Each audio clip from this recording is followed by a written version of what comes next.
Hello and welcome to Fish on Northwest. Wayne and Tommy Dunlin. Hey, buddy. Yeah. Hunting, fishing is my kind of style. 9 feet out behind me right now, so put your stopper up there on your mono. Yeah, it was a little bit of a slow grind in the morning, you know, and that happens sometimes. When you present it, you're sweeping it over an area. Now, when you get these big, wide areas, Yeah, those are the new Columbia River pop from McKay crab and shrimp here. Picking wild berries off God's land and drinking my There we go. Yes, indeed. Nicely done, buddy. hunting, fishing. That's a beautiful fish, Duane. Nicely done. Thanks for rolling me into him, Mike. Sir. When it gets hot, I'm proud of all the things that I've got.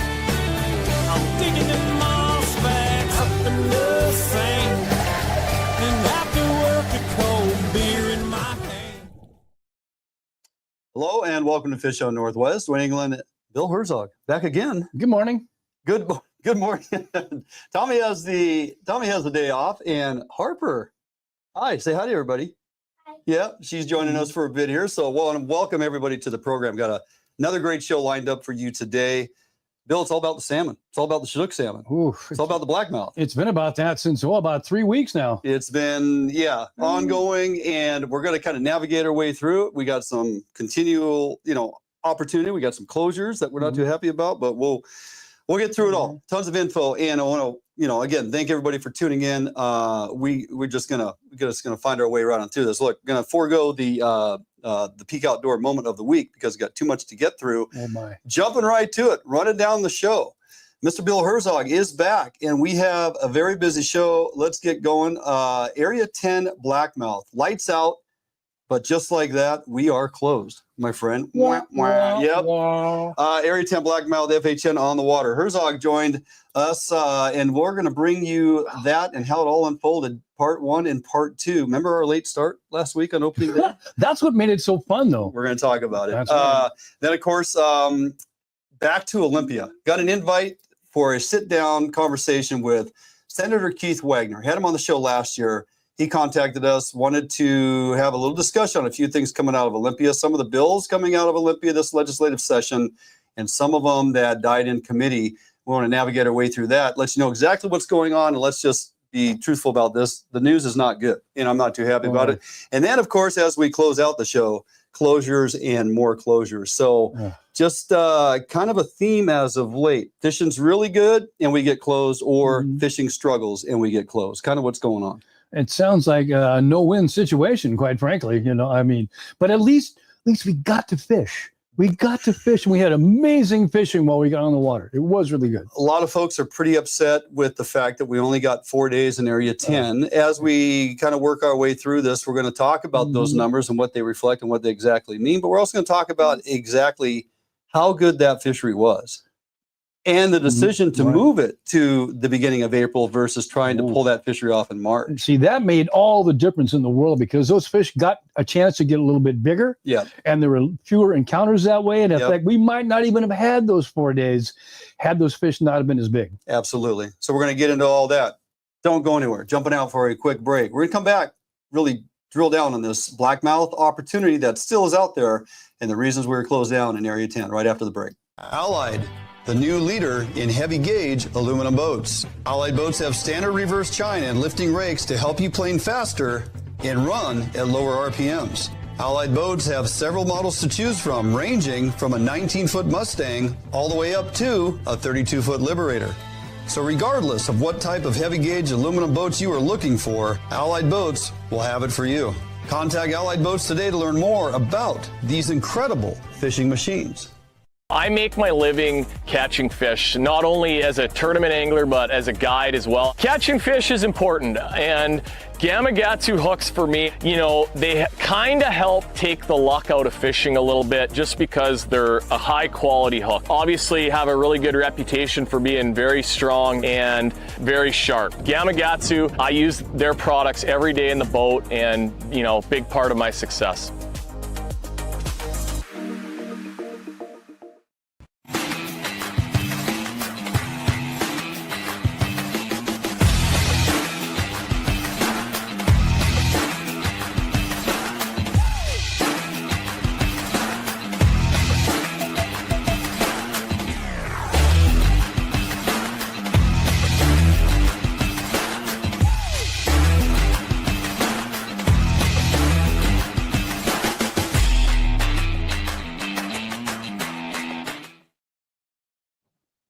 All right, welcome back here to the program, Mr. Herzog, the general himself. So let's face it, buddy, we got out there 2 of the 4 days we had opportunity on the water. We hit opening day.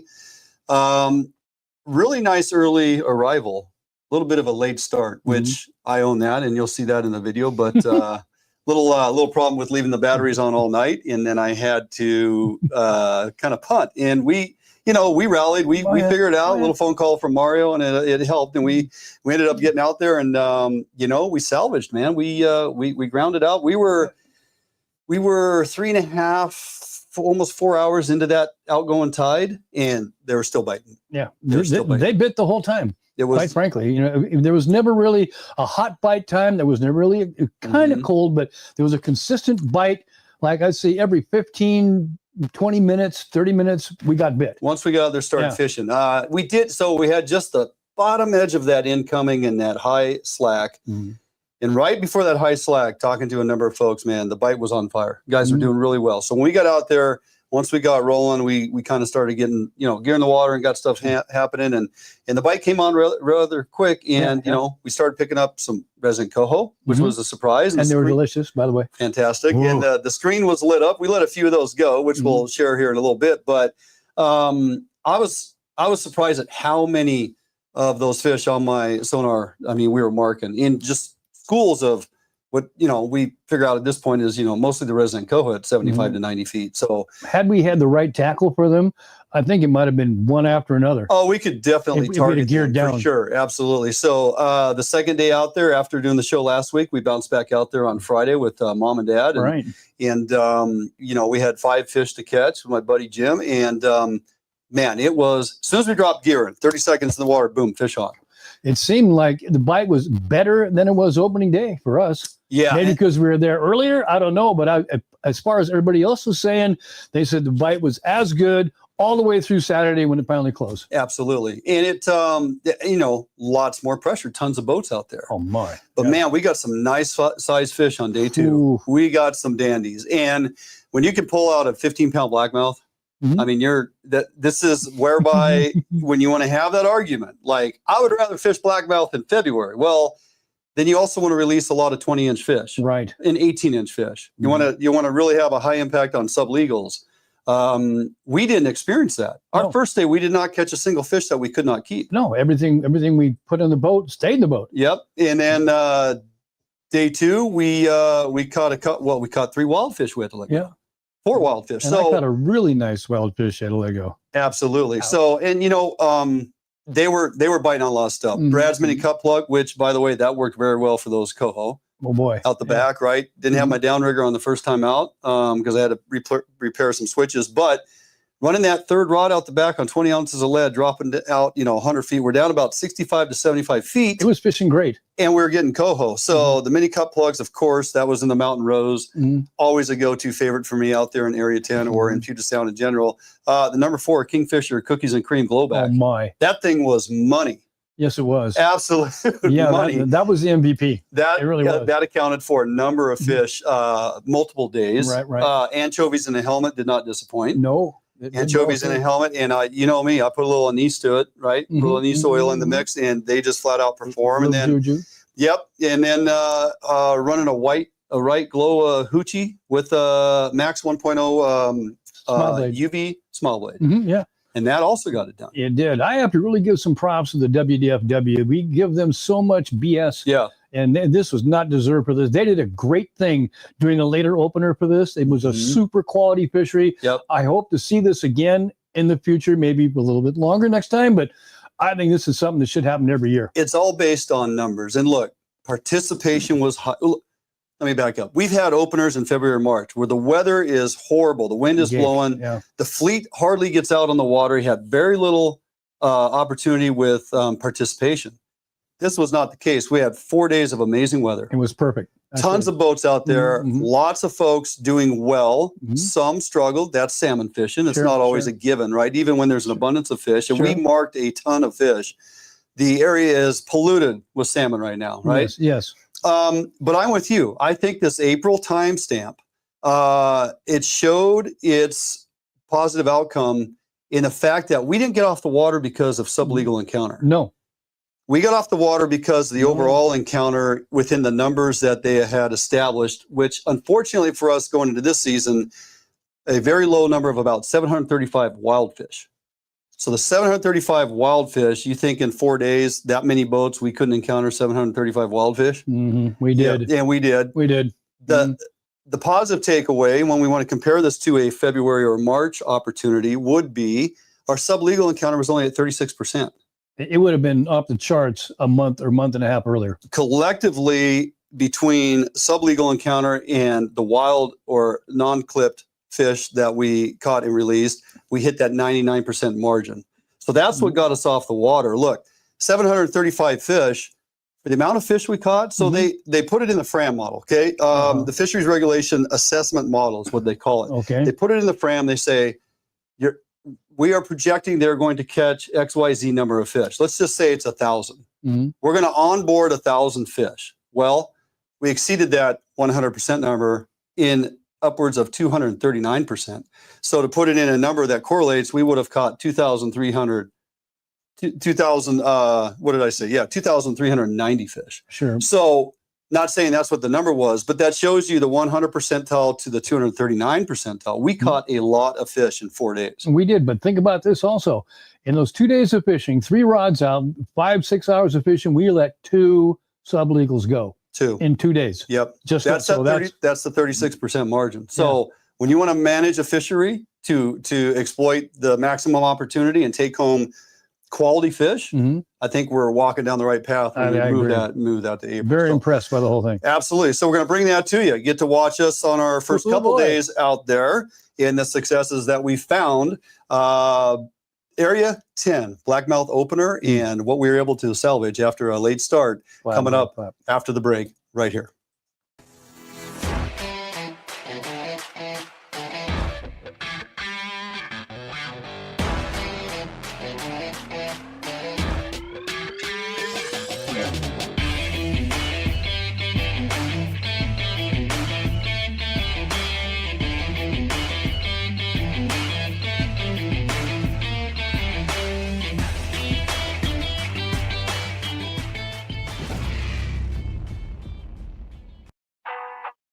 All Defiance boats are built without any structural wood materials. That is why all boats are backed with a lifetime warranty. All Defiance boats come standard with large fish boxes that are fully insulated so that you can ice your fish properly all day. All Defiance boats are foam flotation filled and unsinkable for the ultimate in safety while fishing offshore. Before you buy any boat, stop by or call Defiance Boats today to ensure you are getting the very best glass boat your money can buy.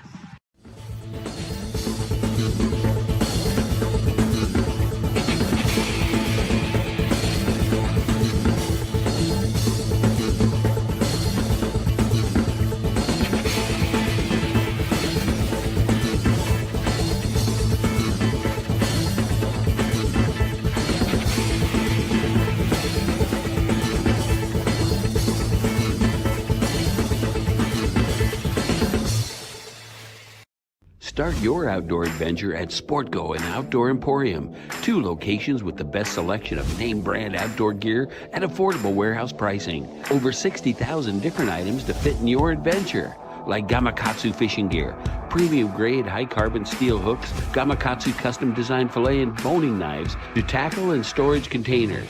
Gamakatsu, simply the best. Maximize your outdoor adventure with the right gear at Sportgo and Outdoor Emporium, Fife and Seattle.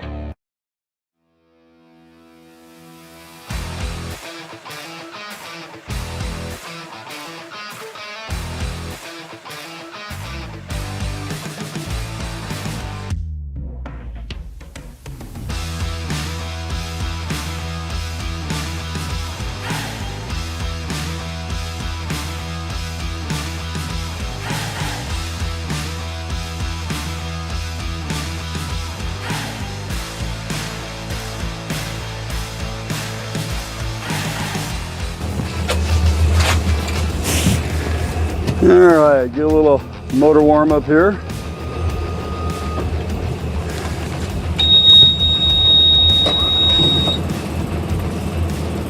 Well, that was tough. Yeah, they really struggle. Yeah. These Azugis.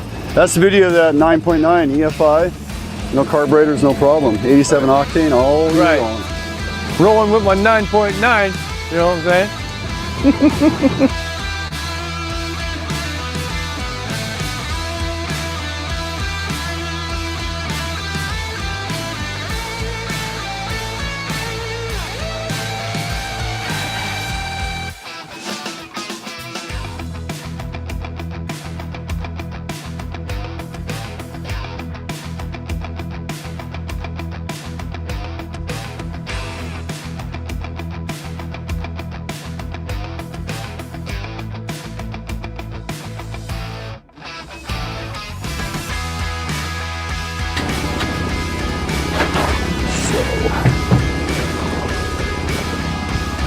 Come on, ice cream.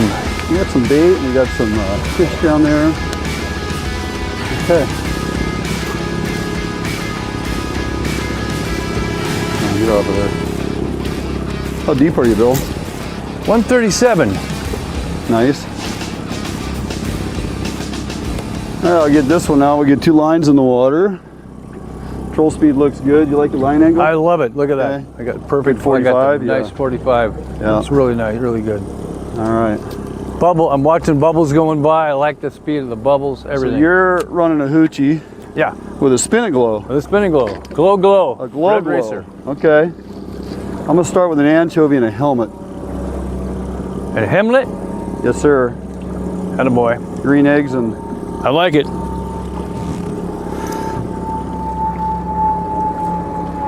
You likey. there we go. 149 water. These 18s will help with this strong, 18 pounds will help with this strong current. It's gonna not suffer so much blowback. Right. And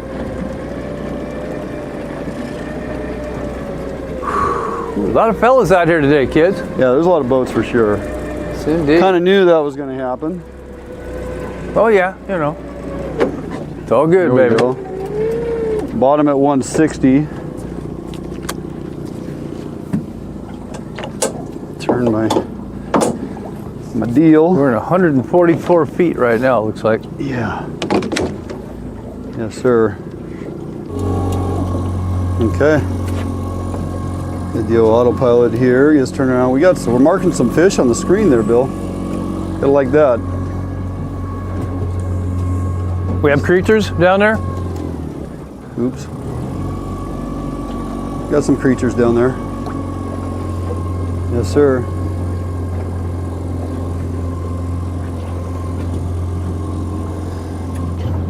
All right, hey guys, Duane England, Bill Herzog, Right the here, General right here himself, with you. buddy.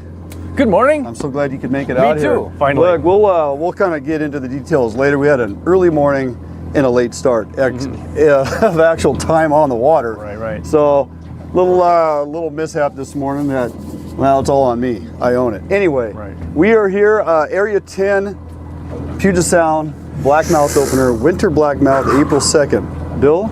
I'm so winter excited. Blackmouth, spring opener. Right.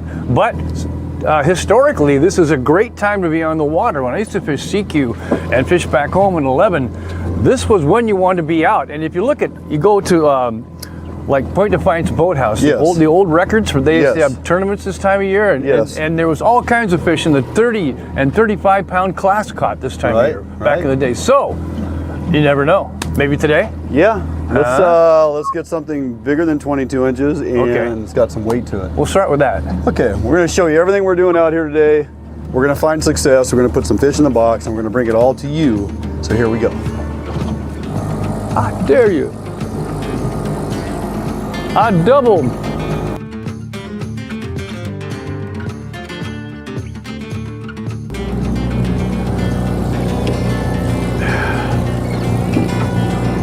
On the cookies and cream glow. Cream. And we're going against the tide. It feels like we're ripping, but we're doing like 1.5, 1.7.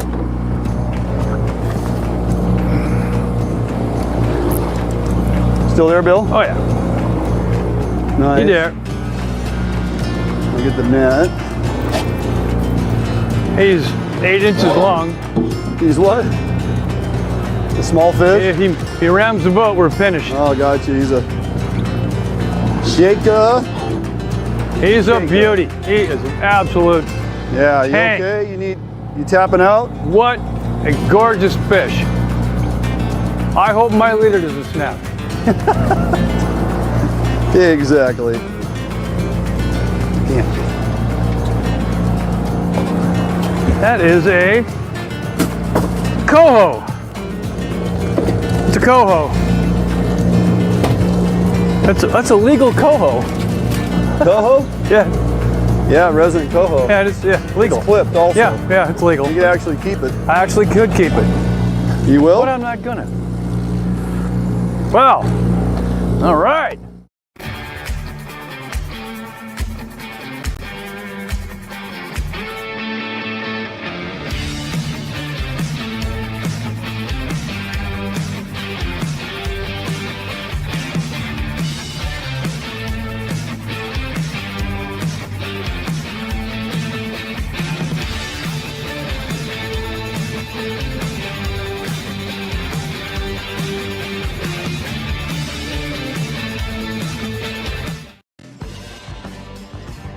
Defiance Marine is the one-stop shop for the Pacific Northwest angler. Defiance Marine guarantees the best price on a new and best service on a repower for your current boat. Defiance Marine is a Honda Premier dealership and one of the largest on the West Coast. Defiance Marine is a boat dealer who proudly sells Defiance, Allied, and Arima boats. All boats are built by West Coast fishermen for West Coast fishermen. Defiance Marine has all your boating needs to help you get out on the water.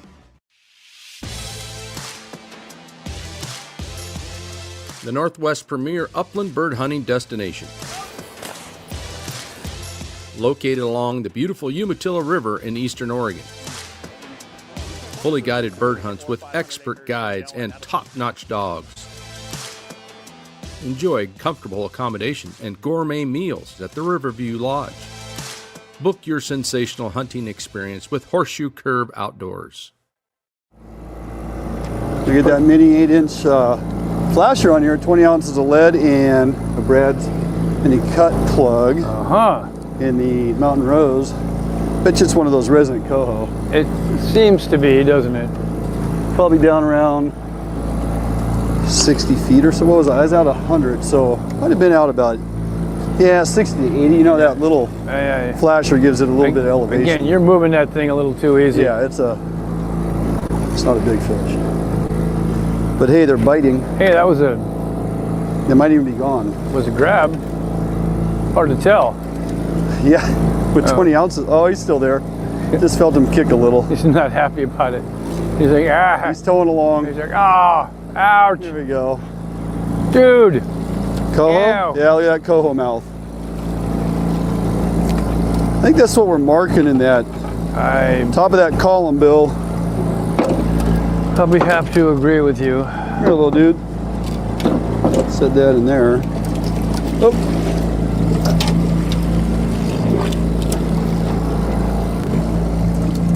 A wild coho. There you go, buddy. Yeah, so coho. That's what we're getting in the upper column. Well, we're going to keep putting this out because you just never know.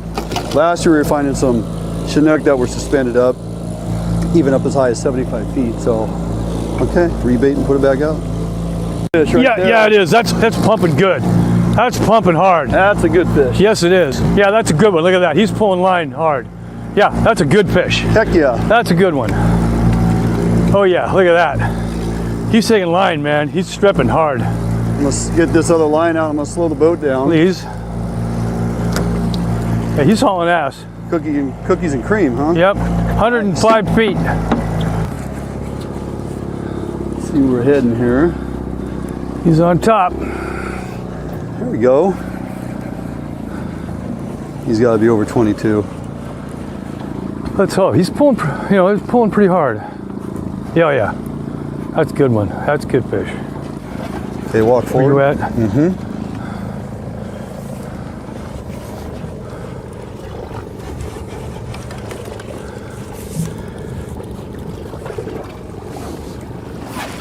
Talk to me, Goose. Hey, that's a hatchery fish. There's no fin on that, is it? He's got to be over 22. Now, oh, right. That hook was not coming out. No, that was a good job. clear the work table here. Ladies and gentlemen, drum roll please. Let's see. We have, for your dancing and dining pleasure. Yeah, he's 25 all day long. Oh, snap! Look at that, huh? Opening day blackmouth. Look at the scales coming off. Look at that mess, huh? Ooh, I like it. On the spoon. Well done. Cool. Hoorah. Now I'm fishing 3 rods for my keeper. You know that, right? Yeah. Outstanding, Private. Well done. All right. Good fish right there. Woo! Puget Sound Blackmouth, ladies and gentlemen.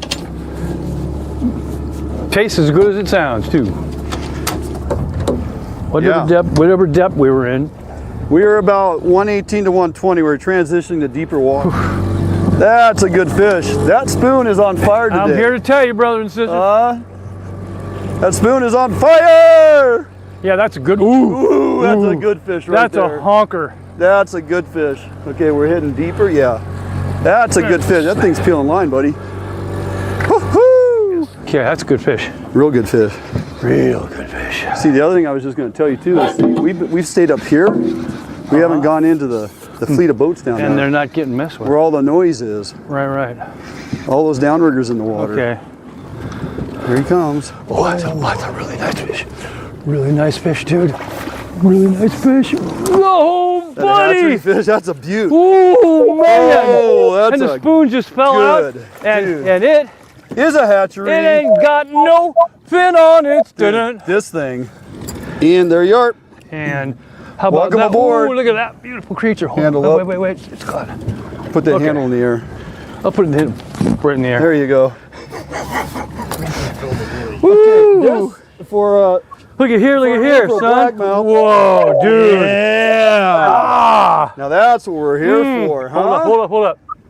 You like that? Oh, man. Woo! That's a dandy. We'll take that might all be my day favorite smell. long. Huh? That might be my favorite smell. It's real close. Any reason why they call them blackmouth? No. Look at them gums. Some sharp Ladies and teeth in gentlemen, cookies and cream today. Ooh, look at that. Look, the herring aid has always worked well out here. Anchovies. That's a nice blackmouth, dude. Woo. So that one on the table. That one's 26 like, inches. that's 27. Watch, 27. Ready? 27? Yeah. 20. He's to the tip. He's 27. Oh, did I call that one? You called it. I think I did. Oh, look at this.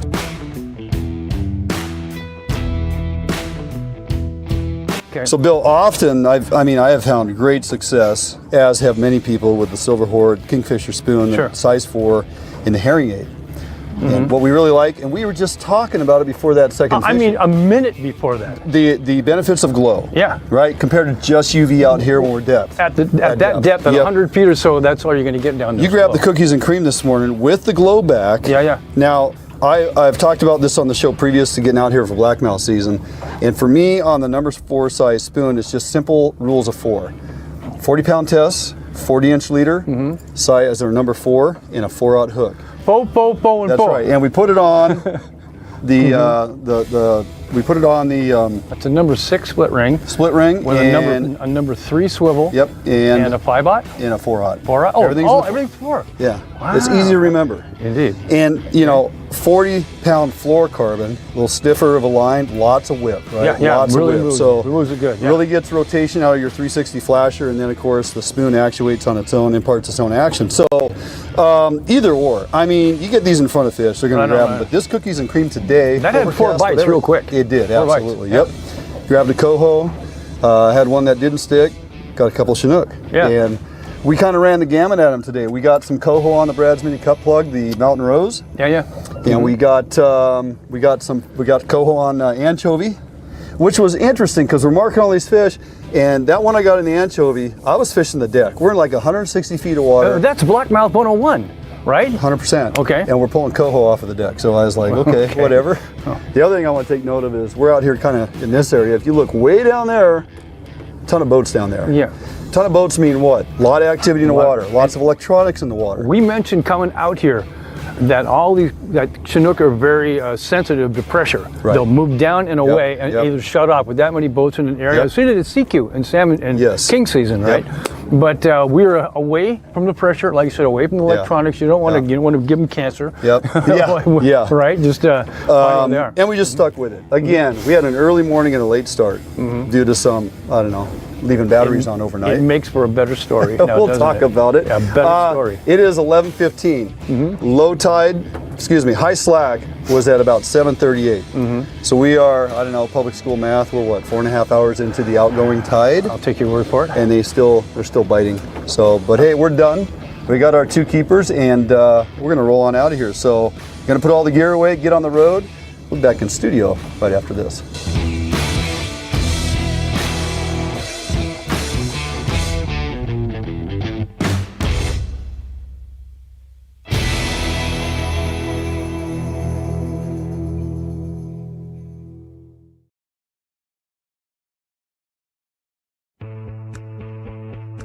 A Northwest favorite for almost 40 years, Arima boats are manufactured with pride in Bremerton, Washington. All Arima boats are built without any structural wood materials. That is why Arima boats are backed with a lifetime warranty. Arima can offer every boat with Honda outboard packages so that you can take advantage of the reliability and 5-year top-to-prop warranty from your Honda outboard. Call or stop by Arima Boats today and let them help you get into your very next boat.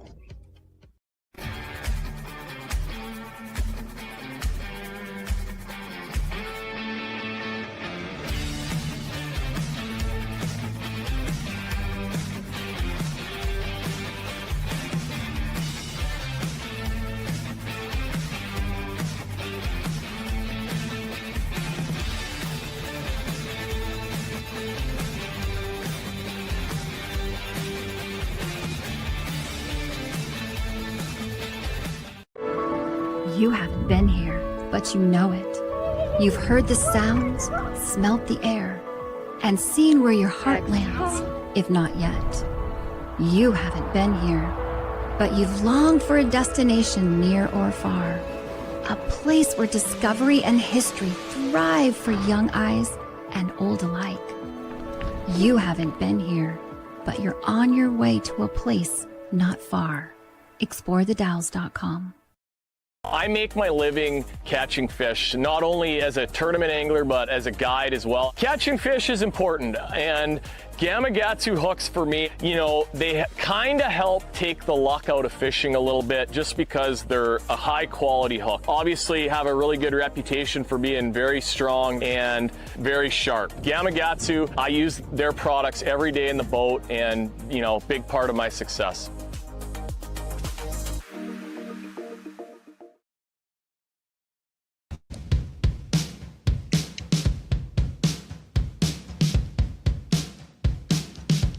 Hey guys, Duane England Fish on Northwest, and we are here in the office of none other than Senator Keith Wagoner. Hey, good morning. Pleasure to have you. Yeah, appreciate the invite back. We met last year and we had a number of things we discussed, and you've been very busy this ledge session and asked if we couldn't come here to Olympia campus. You got a little 1-hour window here. We thought we'd catch up on a few things going on that reflect on fishing and hunting specifically here in the Northwest. So once again, appreciate the invite. And let's just get right to it because we don't have much time. So I want to back up a little bit to early in the session this year. You had introduced Senate Bill 5728, which was about changing in the way the Fish and Wildlife Commission is selected, changing the process, and just you introduced a number of things in that Senate bill. Look, it died in committee, but there's a lot of good language in there. So maybe catch us up on real quickly. If you know why it failed in committee or died in committee, if it's going to be revamped and reintroduced next year. I think you're on the right path here because there is a need, right? Right. So there was what's called a Ruckelhaus study about the way we currently select our game commission folks. And there's a lot of frustration from sportsmen that we have over the years got more environmental activists in there, people who weren't as vested in making hunting and fishing opportunities available to sportsmen. Correct, yeah. And the bill was a result of that, trying to put people in who were vested in the sport, vested in preserving our wildlife and fishing opportunities, as well as the species, improving habitat, all the things that good sportsmen want to do. But we also want to have opportunities, and those were going downhill. The types of people who were on the game commission didn't want bear hunts, they didn't want cougar hunts, they didn't want all kinds of different things. So that was under the Inslee administration. Correct. The new governor came in, and first of all, he decided not to confirm some of the people who were waiting. Correct.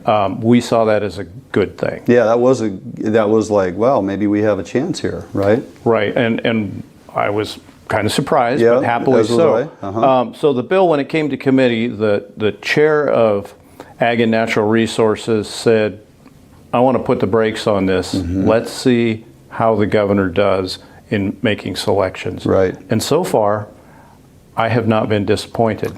Now that's a perishable win because it depends on who the governor is. Sure, right? for sure. And I think my bill's approach was much better. It put science first. It put preserving fishing and hunting opportunities first, and it put peer-reviewed policies in place, which are important. Important. And it brings us back to managing our fishing game on a model of conservation versus preservation.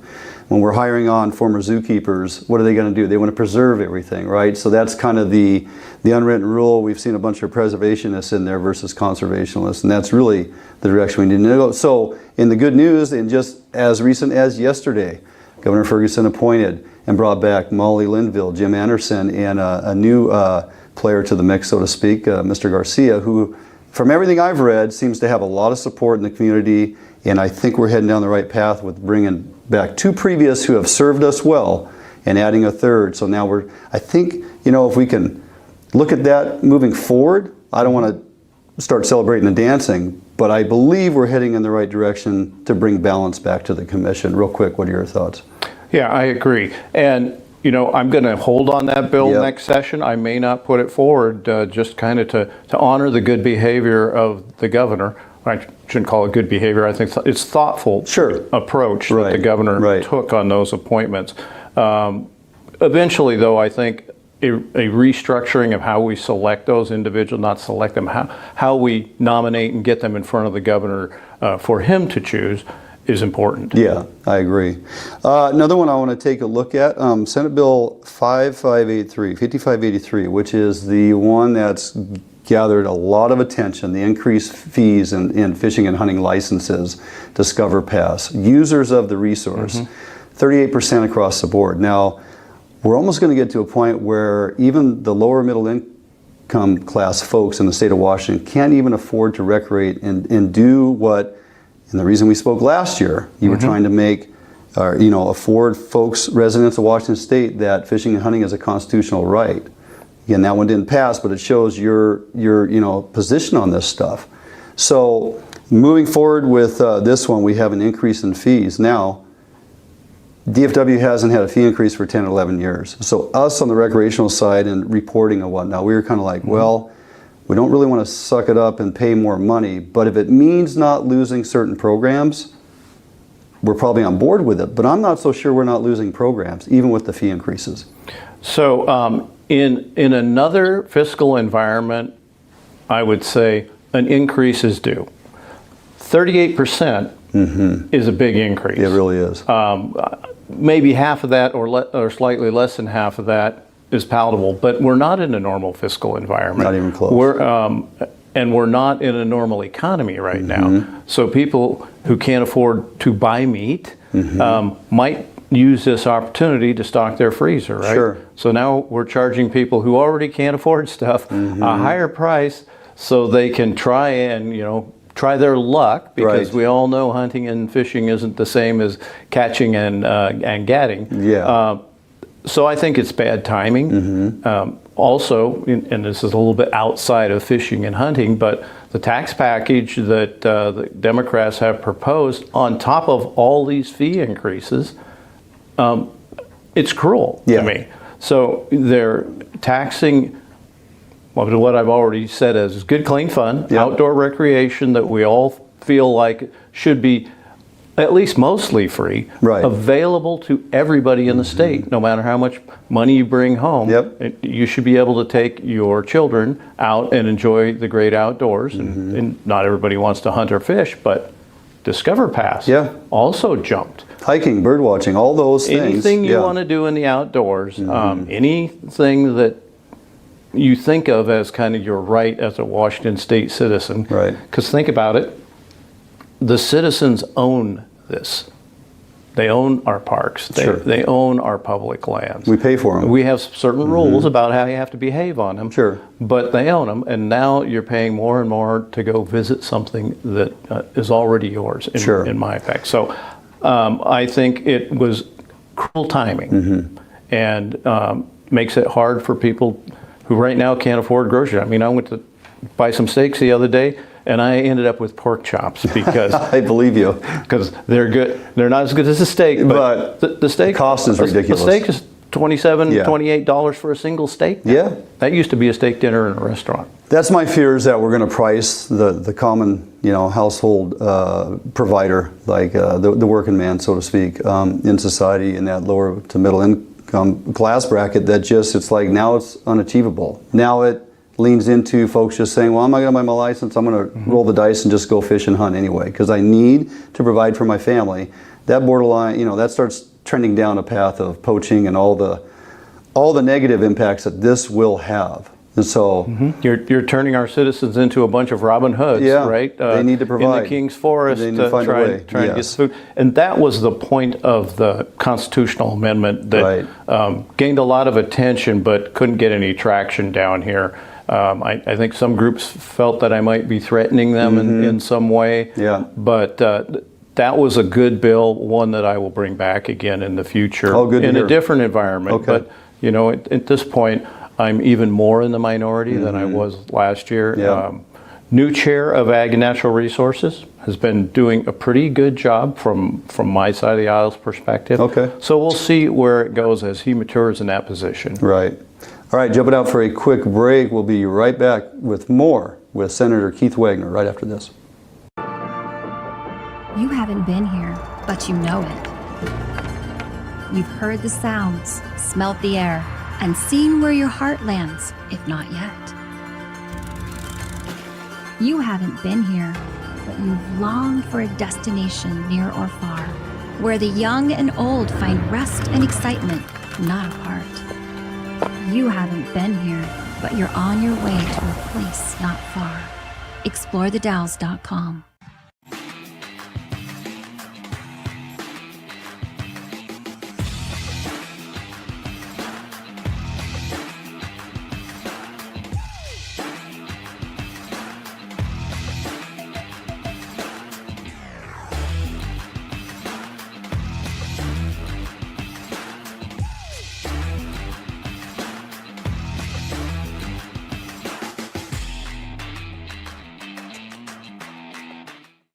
All right, welcome back here. Still in the office with Senator Keith Wagoner as we continue our discussion. And Senator, I want to quickly take a look at, now I know this came out of the House side of it, but you're pretty much skookum on most things relative to fishing and hunting. And so House Joint Memorial 4004, it had full-on bipartisan support. If I remember right, it had a 12-0, 12-0 vote to move forward. And this has to do with pushing it on up to the feds, asking for help in taking a look at revamping the 1972 Marine Mammal Protection Act and start getting aggressive, take action against the predation, primarily pinniped, sea lions, California sea lions, stellar sea lions. Any updates on that? Do we have any opportunity to get federal assistance? Well, unfortunately, the Joint Memorial didn't make it out of rules, and we're past cutoff. So it's essentially dead for this session. But why that was important, in Joint Memorials, it depends on who's listening in Washington, D.C. Right. But sometimes they have impact. If the right people are listening, it's a plea from Washington State for them to help us look at the Marine Mammals Act so we can start managing our pinnipeds, sea lions and harbor seals that are just having a dramatic impact on our fisheries. Salmon and steelhead, they're tearing it apart. One of the good things about that is some of the tribes are on board with us. Oh, for sure. Yeah. That's the way to address that problem. Right. If we can engage the tribes, because this is a product, it's a resource that you can make money with. For sure. Seals have value, and the oil does, the skin does, the meat does for pet foods and different things. So if we can get Congress to help us, and Right. if we can get the tribes who seem eager to be involved, For good reason, yeah. yeah, because it protects their resource For also. sure. Salmon and steelhead are their resource too. Yep. You might even say it's their resource first. You might say that. So if you could get that engaged, Right. and we could manage it, and nobody wants to wipe out every seal. No. I mean, It's finding balance. it's finding balance. It has to be managed. And there's another element of the predation problem in Washington State, and I think when we were off camera, you talked about this being a predation problem in many ways. We've got the ferry terns are a big problem. The Mergansers, mergansers, cormorants. Cormorants are the ones I'm thinking of. Right. You know, I've seen rafts of these birds. yeah. We know how much they eat. They eat at least a pound a day of nonstop. smolt. Yes, That's a lot of smolt because they're little tiny fish. for sure. They're cleaning out all the hard work that we try to do with our hatcheries and our enhancing habitat. And it's interesting because in Canada, friendly Canada, Right. they shoot them on site. They do. But we cannot because the Migratory Birds Act. And even though they are not that migratory here, No. we have a mild climate, they're not going anywhere. Sure. Those birds are just tearing up our fisheries. The avian predation is out of control. The pinniped consumption of salmon and steelhead. And look, we're getting it on both ends. The smolt are being consumed on the outmigrant, and the adult fish are being consumed on the return. And so until we get a handle on the out of control predation in this state, we're up against it. Simply adding more hatchery fish does not solve the problem. We just continue to feed the predation machine. So when we're trying to feed the starving orcas and we're building a bigger army of pinnipeds, nobody's winning right now. So we need to move forward on both of these. I'm hoping at least maybe by next session we can get some traction on this stuff. Get the attention of the administration in DC, get the BIA on board out of DC, get the Northwest Treaty Tribes on board here, and everybody work together. I think we'll start finding a way. So yeah, sadly our hatchery program has become welfare for these predators. Right. They don't have to work very hard. No. They just sit at the bottom of the dams and We're clean feeding up them. on all the taxpayer money that went into producing those fish. Agree. Out in the wild, they don't care if it has an adipose fin or not. It doesn't No, matter. they don't. Hey, real quickly. So you represent 39th District, portions of Skagit and Snohomish County. Correct. In your backyard is the Skagit and Sauk River. Now, DFW and the co-managers have spent years rebuilding this program to afford us the opportunity and the tribes an opportunity to partake in, for us, a catch and release springtime steelhead fishery. That's just fantastic. Matter of fact, a few days we'll be up there closing out the season for a couple of days of steelhead fishing and filming. That being said, DFW was asking for $1.6 million, not for any improvements or increase, simply to maintain status quo. The Quicksilver portfolio for the management plan for 10 years, the ability to monitor the Skagit and Sauk fishery as we've been given, because it takes monitoring to keep it surviving, but neither the House or the Senate entered any of that language into the budget. Is there time to reintroduce language or get legislators active to be on top of this? Because if we lose the funding, we lose the fishery. That's got to hurt. It's in your backyard. Yeah, so there's more bad news on that, and because we're down to the last 3 weeks of the legislative Right. session. Almost all the deals that can be made have been made. And again, I don't want to turn a sports show into a fiscal lesson, but the budgets, which, by the way, the governor has said he's not going to sign them the way they are. Correct. The two budgets that were introduced by the majority party, that's the Democrats, don't want to be too parochial here. Sure, yeah. Did not include that. Right. But what they did include was $20 billion in new and higher taxes, including removing a cap on your property tax, Correct. the one that hurts everybody the most. That's going to sting. That's going to sting. Our budget, which we introduced 3 weeks prior to theirs, so they could steal all our great ideas. For We're sure, happy yeah. to share. Right. Did not include a tax increase and did not include cuts to all those vital programs. There's just a better way to do it. So they would have been funded. They would have been They funded. would have been funded. We could delve into so many topics and so many things to dig into, but unfortunately, we never have enough time. So I do want to thank you for the invitation to come back to the office and It's always visit. my pleasure. You're one of the strongholds for us, fighting hard. Well, I hope your viewers enjoyed what I had to share. Well, maybe not enjoyed is probably not the right word because it's a lot of bad news. Yeah, it's not a lot of positive messaging here. The good news is we're down here fighting for it. Absolutely, and we appreciate you and other folks that are putting up the fight and keep bringing it to the session. Year after year, you're heading down the right path. We just need to bolster more support for the things you're introducing. So, all right, jumping out for a quick break. We'll be back in studio right after this.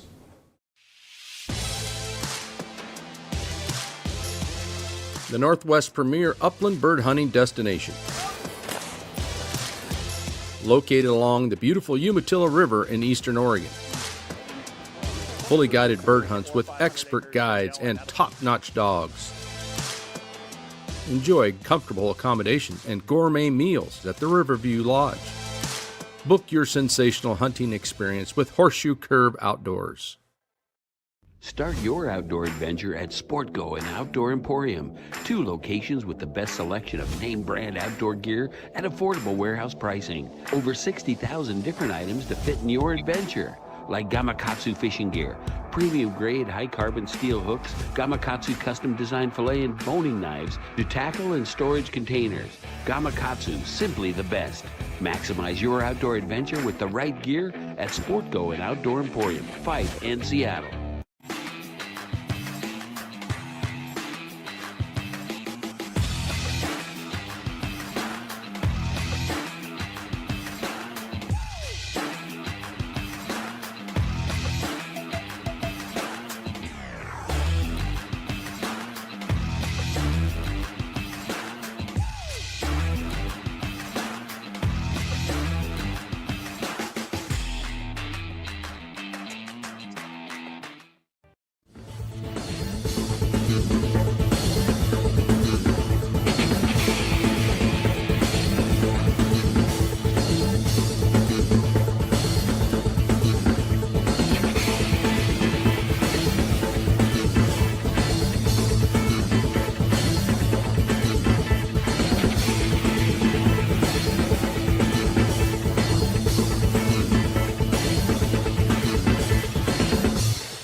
Hi, welcome back here in studio. So a little sit down with Senator Keith Wagoner. He was very well spoken, by the way. Yeah, he brings a lot of information, but unfortunately, it wasn't a lot of good information. No, whenever he starts with someone with, unfortunately, the good things are not coming. But he was very informative, and he kind of kept it positive enough. He didn't put a wall there that says we were stuck against this wall. He's left something open for the future, and I kind of dug that. A little bit he did, yeah. I kind of cringe if he is, as you just mentioned, his response begins with "unfortunately." And so, speaking of that, unfortunately, Area 10 is closed, as we mentioned earlier. And now we had mentioned, or I had mentioned it to him in that sit down. We were looking forward to going to the Skagit and the Sauk here, closing tomorrow.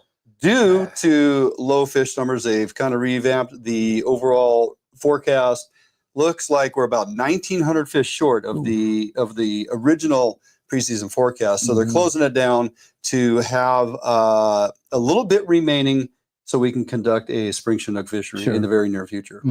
I kind of agree with that. I really do. If there's 2,000 fish missing, 2,000 fish often is an entire run. For places like the Hoe, that's a very good point. The coastal rivers like that, 2,000 fish is a whole run of fish.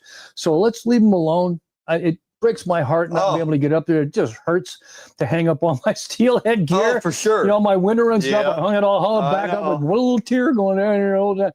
But okay, if that's what I got to do, so be it. Well, we've been talking about it for a few weeks here. We had plans that we bumped it back because the numbers weren't good. The weather was terrible. We're like, you know what? We're going to get up there last 3 days of the season, 13, 14, 15. We're going to fish. We're going to film. We're going to have a great time. Weather's going to be beautiful. And now it's closed. But hey, so we got the time. We got Jordan. We're going fishing and filming. We're gonna load up and head on over there to Roosevelt. Go after some of those big kokanee that Troy Black has been pulling into the boat here the last couple weeks. So we do get to do that. On a positive outlook, we're going to head over to the east side, get some nice weather, get an opportunity on some of those fisheries, and hopefully put some big kokanee in the boat. real quickly, on another positive note, we were speaking of it briefly there with Senator Wagner, or I was. Governor Ferguson appointed 3 Fish and Wildlife commissioners just the other day, bringing back Molly Linville, Jim Anderson, and added Victor Garcia, who folks are talking very highly of. So I'm looking forward to what those folks will bring to our current makeup of the Fish and Wildlife Commission moving forward. We're going to delve into that a little more next week, but just wanted to get that out there and thank the governor for doing the right thing and taking that down the right course of action, how they appointed those folks. Jumping out for a quick break. We'll be right back. Allied, the new leader in heavy gauge aluminum boats. Allied boats have standard reverse chine and lifting rakes to help you plane faster and run at lower RPMs. Allied boats have several models to choose from, ranging from a 19-foot Mustang all the way up to a 32-foot Liberator. So regardless of what type of heavy gauge aluminum boats you are looking for, Allied Boats will have it for you. Contact Allied Boats today to learn more about these incredible fishing machines.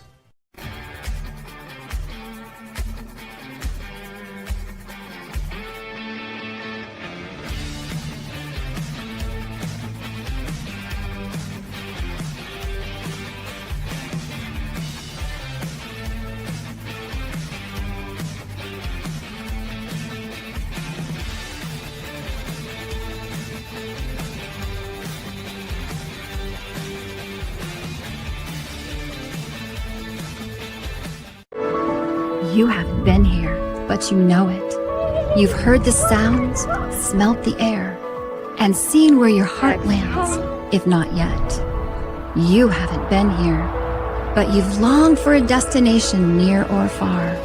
A place where discovery and history thrive for young eyes and old alike. You haven't been here, but you're on your way to a place not far. ExploreTheDalles.com. All right, welcome back as we wind it down here, William. Yeah, so you're not just over here to do the show once again this week. We have plans, my friend. Absolutely. I got this salmon going to die. We still have areas 11 and 13 open, and we're going to fish both areas tomorrow because of where we're launching. We can run north, and we can, you know, we're planning to do a little jigging, planning to do a little trolling. You know, 3 folks on the boat. We're going to try to film as much as we can and catch some great content. Just kind of bring it to the people here within the next week and see how that goes. Plus, as I mentioned before the break, jumping over to Roosevelt, we got a busy 5 days of fishing on ahead of us. Well, with the closures we have bust up against us like this, you know, what do? Yeah. You sit home and wring your hands and go, now what do I do? No, we're in a great area, brother. You just have to look around this time of year because winter is over. Yes. Round of applause for that one. Thank you very much. And so we got something to do. There's always something to do this time of year. Yeah, as something you say, often almost frozen with indecision. Absolutely. It's like you roll the dice and go for it. And if we really want to mix it up, they've extended Springer opportunity down there on the Columbia. Yeah, you get the April 11th through the 13th, and we take a one-day pause, and you get the 15th through the 17th. So depending how tomorrow goes, depending how many fish we wrangle over the rail, we'll have to make a decision. We're going to go back and do that again. We're going to head south and do some Springer fishing. We're going to jump over here to a little lake in the backyard that we kind of exposed last week, and maybe go after some kokanee. We have options.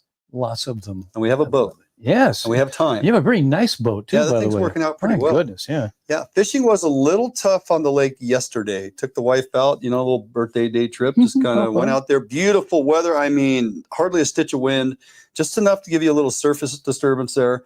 And I'm thinking, boy, we're going to just wrangle these kokanee like nobody's business. Welcome to the home lake. So that's what happens. It is. People say, what's the big deal about kokanee fish? I'm like, right when you think you have it figured out, they will show you don't. And they will humble you day in and day out. I went through the progression. I was changing. We were fishing 4 rods. I was changing lures. I was changing lure size, scent, you know, color, depth, speed. Oh, yeah. Even the music on the radio. I mean, I tried it all. It didn't work. You tried polka? You didn't try polka. I didn't, yeah, but I tell you about that. I know. I should listen more often. All right. That is going to do it for us. I want to thank Bill Herzog once again for joining me, my friend. Thank you so much. We got some great content heading your way. A number of days on the water. The weather is going to turn. The days are going to be beautiful. It is springtime. A number of things to get out and do. Right. Figure out which one it is you want to pursue. Get outdoors. Get something done. Have a great week. Have a great weekend. We'll see you next time right here, Fishing Northwest.